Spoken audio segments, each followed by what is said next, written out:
Bonsoir, bienvenue sur Aram Météo. La vague de chaleur se poursuit et se décale légèrement vers l'est. C'est pour ça que plusieurs départements sont sortis de l'alerte, notamment de niveau jaune hein, sur l'arc atlantique. Une dégradation orageuse va se mettre en place progressivement avec plusieurs départements entre la Bretagne, la Vendée et en allant vers la pointe du Cotentin, placés en niveau d'alerte de niveau jaune pour ces orages qui arrivent demain, des orages localement forts et avec de bons cumuls de pluie, mais l'alerte orange est toujours en cours concernant la vague de chaleur présente entre notamment la Haute-Garonne et la Drôme, sur les secteurs de Montélimar. Et donc un bon nombre de départements toujours en alerte jaune concernant cette vague de chaleur, les seuils de canicule qui peuvent être approchés par endroits. Alors pour votre vendredi matin, le temps reste globalement calme, si ce n'est que le ciel va se voiler sur l'ouest du pays, jusque sur l'île de France, le massif central en limite du Lyonnais. On pourrait avoir par endroits d'ailleurs quelques brumes et brouillards, notamment près de la Méditerranée ou encore dans le Pays Basque avec ses entrées maritimes toujours présentes en matinée mais qui se dissipent l'après-midi.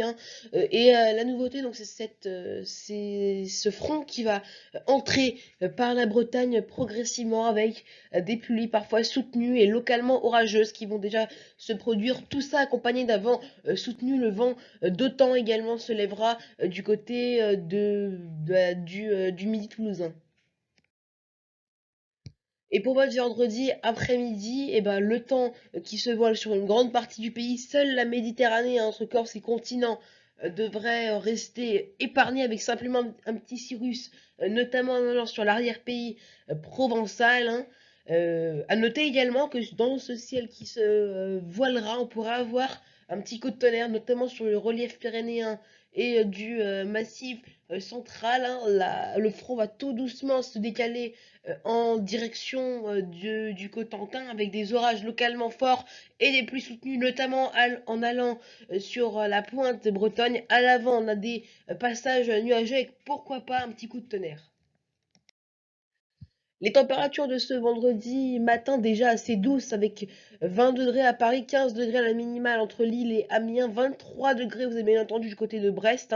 Ce sera d'ailleurs la maximale pour ce vendredi matin, tout comme dans pas mal d'autres villes, notamment Bordeaux, Toulouse, Nice, Bastia et Ajaccio. Et pour être vendredi après-midi, ces fortes chaleurs vont avoir tendance à se décaler vers l'est. Donc toutes les villes qui sont en rouge, faites attention à ces fortes chaleurs car en plus le ressenti pourrait être assez désagréable avec ce temps lourd qui se met en place. On pourrait dépasser par endroits les 40 degrés de ressenti. Et c'est surtout les températures que l'on voit qui pourraient par exemple atteindre 35 degrés du côté de Clermont-Ferrand, 32 à Paris, vraiment forte chaleur. Et puis dans l'extrême sud encore plus des fortes chaleurs avec 37 degrés en allant du côté de Montélimar et jusqu'à 39 degrés du côté de Toulouse. Donc justement, les températures attendues ce vendredi après-midi avec ce pic de chaleur qui continue. Ça dure entre ce jeudi et ce vendredi avec globalement des températures comprises entre 30 et 33 degrés, sauf au nord de la Seine, sur l'arc atlantique et vers l'extrême est, notamment du côté des reliefs en descendant jusque sur le pays niçois. Si on rentre un peu plus dans les terres, donc 30 à 33, 33 à 35 en allant notamment vers le sud de la Mayenne en se rapprochant du centre Val-de-Loire, et puis également sur les régions centrales, même des points entre 35 et 38 seront possibles entre Toulouse et les contreforts du Massif central ou encore du côté de Montélimar, et même localement 40 degrés pourraient être approchés entre Toulouse et Aurillac. Donc à Toulouse on sera à 38 degrés possiblement et Aurillac on sera entre 34 et 36 degrés, donc vraiment très forte chaleur. Voilà, c'est la fin de ce bulletin météo. Moi je vous dis à bientôt sur Aram Météo.